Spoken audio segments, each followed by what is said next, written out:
உலகத்துல இன்டர் பங்களாதேஷ்ல ஒரு ஏழை நாடு நம்ம புரிஞ்சு அந்த நாட்டை காப்பாற்றுறது நம்ம தான் நாடு நம்மளுடைய திருப்பம் இருக்கு. ஏன் சீரா வளர்க்கலாம் என்பதற்காக வேறுடைய எண்ணம் எதிர்காலத்தில் சீரா வளர்ந்து நம்மை கைப்பற்றினால் எங்க வேணா சரியா இருக்கணும். இலங்கை நம்ம இருக்கணும், மாலத்தீவு நம்ம இருக்கணும், வேற காஷ்மீர் நம்ம இருக்கணும். இந்த மாதிரி உலகம் கேட்கணும்.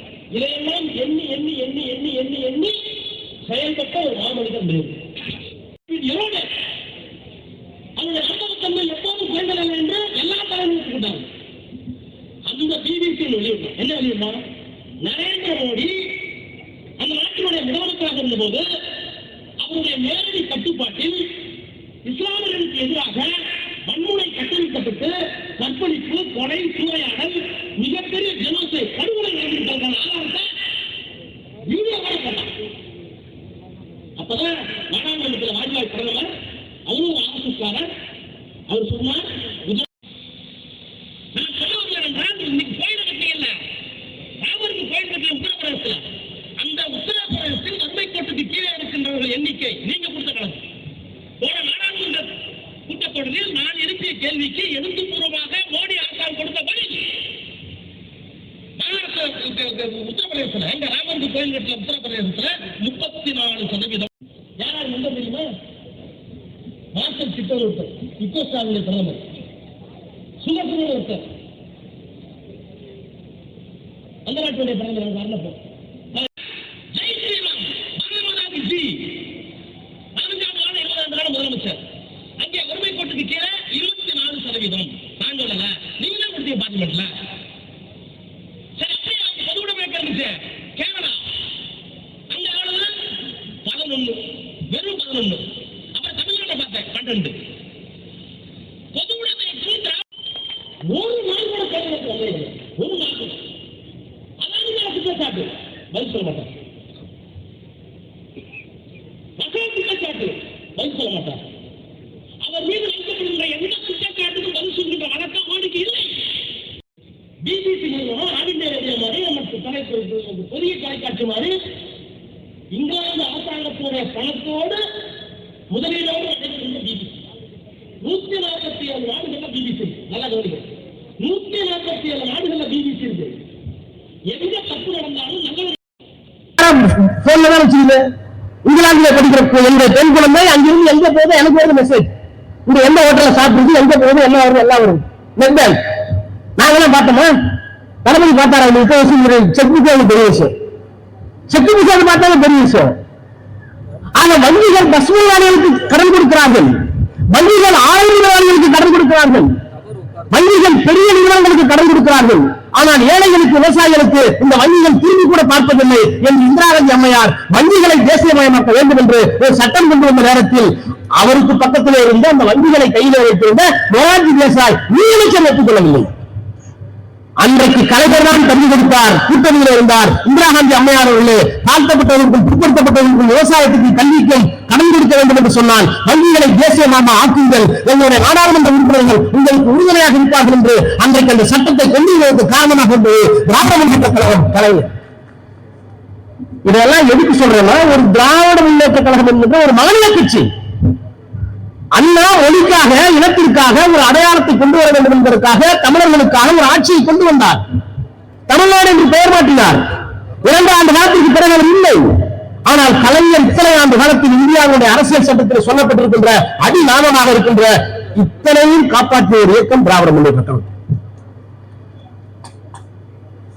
அதனாலதான் சொல்றேன், 40 நாடாளுமன்ற உறுப்பினர்கள் வைத்துக் கொண்டு நீங்கள் என்ன செய்தி கேட்கிறீர்களே, 40 நாடாளுமன்ற உறுப்பினர்கள் வைத்துக் கொண்டுதான் இந்தியாவுடைய அரசியல் சட்டத்தை காப்பாற்றுகின்ற இயக்கம், காப்பாற்றி இயக்கம் இந்த இயக்கம்.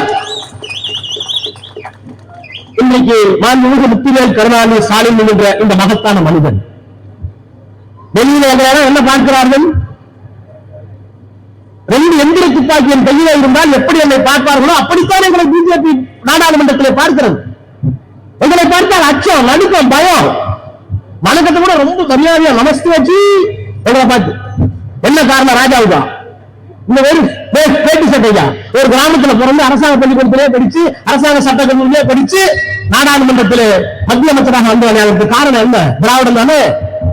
இந்த ராஜாவை பார்த்தவர் பயப்படுவதற்கு என்ன காரணம் என்றால், நான் கட்டியிருக்கின்ற கருப்பு சிவப்பு வேட்டியும் திராவிட முன்னேற்ற கழகமும் அண்ணாவும் பெரியாரும் கலைஞரும் அதற்கு தலைமை ஆகின்ற இன்றைய முதலமைச்சர். அதனாலதான் அண்ணா கலைஞர் எல்லாத்தையும் ஒன்னா சேர்த்து ஒரே சிறமையை கொண்டு வந்தார், திராவிட மாடல். திராவிட மாடல்னா என்ன? சமத்துவம், சுயமரியாதை, மாநில சுயாட்சி, மதச்சார்பின்மை, தேசிய இனங்களின் அடையாளத்தை பாதுகாப்பது. இந்தியா ஒரு நாடு அல்ல, எந்த காலத்திலும் ஒரு தேசம் அல்ல. இந்தியா ஒரு மதத்திற்கு சொந்தம் அல்ல, இந்தியா ஒரு மொழிக்கு சொந்தம் அல்ல, இந்தியா ஒரு துணை கண்டம். தமிழ் என்பது மொழி அடிப்படையிலான ஒரு தேசியம். தமிழ் தேசியம் இங்கே இருக்கிறது, மலையாளம் கேரள தேசியம் இருக்கிறது, கர்நாடக தேசியம் இருக்கிறது, மராட்டிய ஒரு மொழியாக தேசியம் இருக்கிறது. இத்தனை தேசிய இனங்களுடைய கலவைதான் இந்தியா ஒரு உபகண்டமாக துணை கண்டமாக கட்டமைக்கப்பட்டது. இதை உணர்ந்த இயக்கம் திராவிட முன்னேற்ற கழகம். ஆக இவற்றையெல்லாம் அங்கீகரிக்க வேண்டும் என்பதற்காகத்தான் திராவிட மாடல் என்ன இந்த ஐந்தையும் சொன்னார். இன்றைக்கு இந்த திராவிட மாடல் தான் எல்லாருக்கும் சுயமரியாதை வேண்டும். அது மேற்கு வங்கத்தில் இருக்கிறவனாக இருக்கட்டும், குஜராத்தில் இருக்கிறவனாகட்டும், அல்லது டெல்லியில் இருக்கிறவனாகட்டும், இந்தியாவில் இருக்கிற எல்லோருக்கும் சுயமரியாதை, எல்லோருக்கும் சமத்துவம், எல்லோரும் மனச்சார்பில்லை, எல்லோருக்கும் தேசிய இனங்களுடைய அங்கீகாரம். இந்த ஐந்தையும் என்னென்னலாம் ஒப்புக்கொள்கிறோமோ அதெல்லாம் திராவிடம். அதனாலதான் நாங்கள் இந்தியா முழுக்க திராவிடம் வர வேண்டும் என்று விரும்புகிறோம். இந்தியா முழுக்க திராவிடம் வரக்கூடாது என்பதிலே பிஜேபியும் மோடியும் அமித்ஷாவும் தெளிவாக இருக்கிறார்கள். எனவே 40 நாடாளுமன்ற உறுப்பினர் வைத்திருக்கின்ற திராவிட முன்னேற்ற கழகம் தான் கடந்த காலத்தில் இந்தியாவுடைய அரசியலை மாற்றியிருக்கிறது, இந்தியாவுடைய அரசியல் சட்டத்தை காப்பாற்றியிருக்கிறது.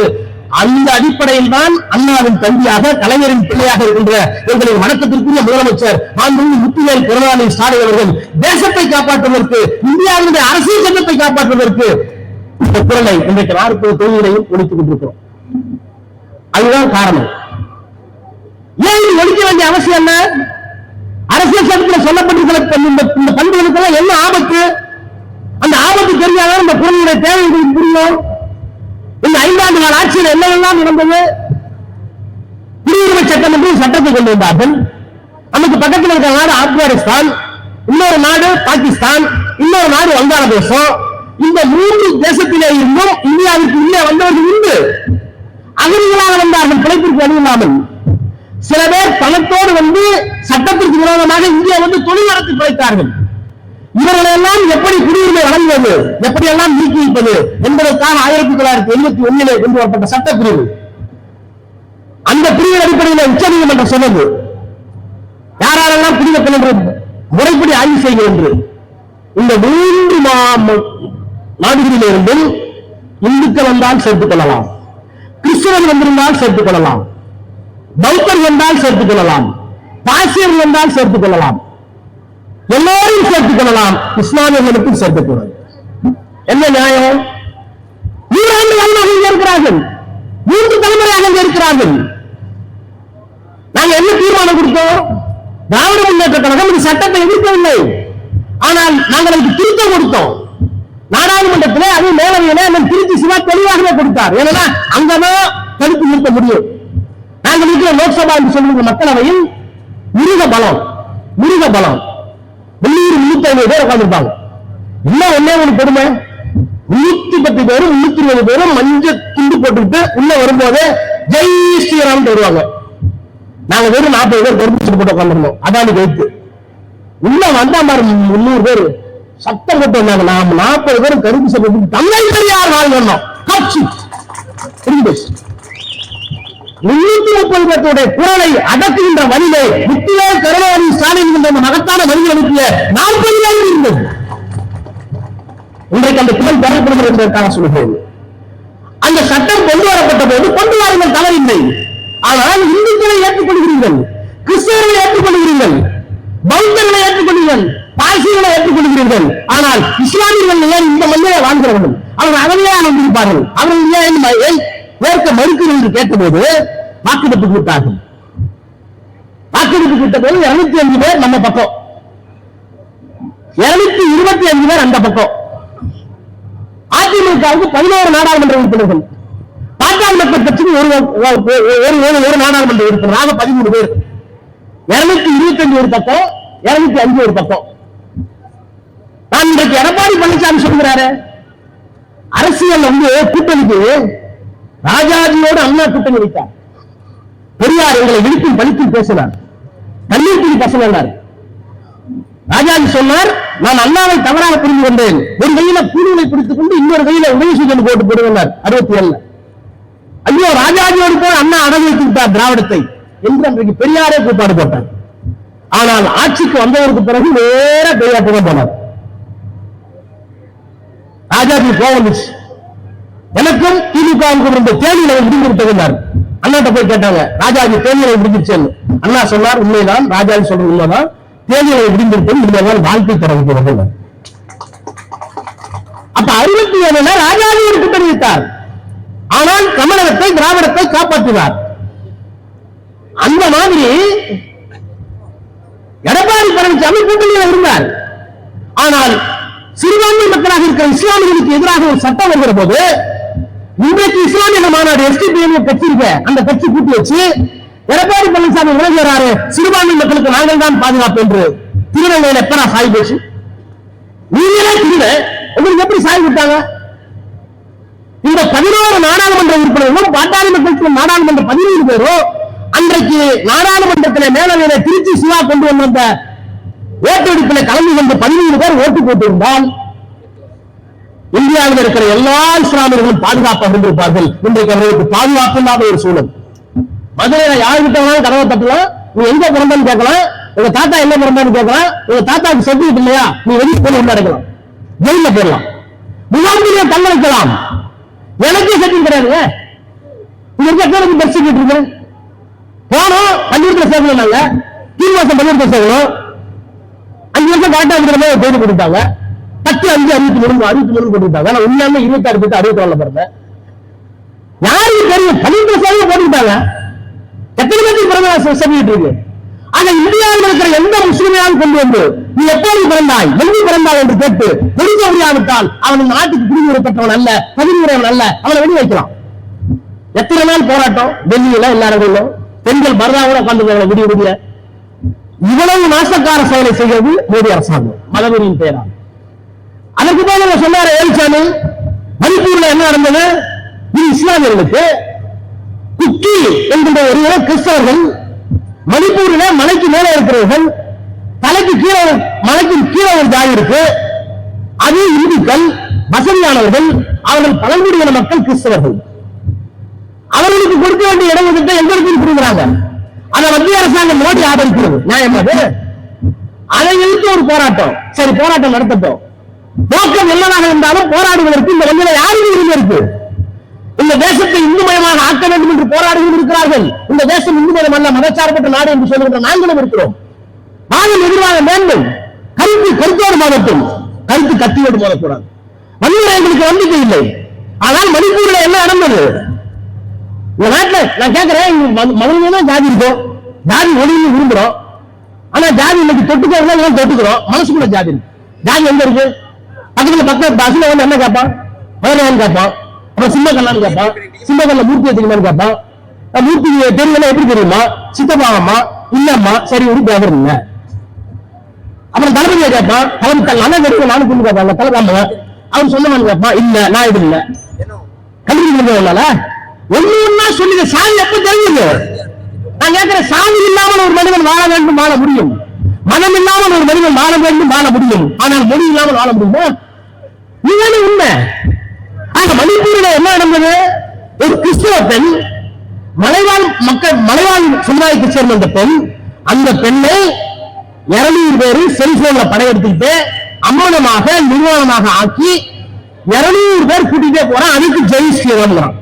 இந்த ஜெய் ராமன் எதுக்குதான் வருவார்னு தெரியுது. எதுக்குதான் ராமன் வச்சுக்கீங்க? ஒரு பெண்ணை நிர்வாணமாக்கி அழைத்துக் கொண்டு போய் 6 பேர் கற்பழிக்கிறான். ஜெய் ஸ்ரீராம். அங்கே ஒரு முதலமைச்சர் ஒரு வருத்தம் தெரிவிச்சாரா?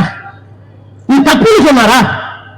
இதை நான் பதவி வருகிறேன், என்னுடைய காலத்தில் ஒரு பெண்ணை நிர்வாணப்படுத்தி கற்பழித்து விட்டார்கள். அதை 200 பேர் கூட்டி போறான் பட்ட பகல்ல. இது பெண்ணுடைய சமுதாயத்திற்கு ஏற்பட்ட அவமானம் மட்டுமல்ல, இது பெரும் கொடுமை. இதை செலுத்திக் கொண்டு நான் நாற்காலியில் உட்கார விரும்பவில்லை சொன்னாரா அந்த பைரன் சிங் முதலமைச்சர்? மன்னிப்பு கேட்டாரா? வருத்தம் தெரிவித்தாரா? இல்ல. கேட்டா இதெல்லாம் இந்த சாதாரண உறவு. சரி, இதுதான் சாதாரண காட்டு மிராண்டியா இருக்கான் போது. இந்த கட்சிக்கு தலைவர் இருக்கிற நாடாளுமன்றத்தில் மோடியும் அமித்ஷாவும் அவங்க என்ன சொல்லுகிறார்கள் என்று நாடாளுமன்றத்தில் தீர்மானம் கொண்டு வந்தோம். மணிப்பூர் பிரச்சனை வாதியுங்கள். நீண்ட போராட்டத்திற்கு வாதம் வந்தது. நான் கூட நினைச்சேன், ஒரு ஃபார்மாலிட்டிக்காவது ஹோம் மினிஸ்டர் அமித்ஷா மன்னிப்பு கேட்பார் எதிர்பார்த்தோம்.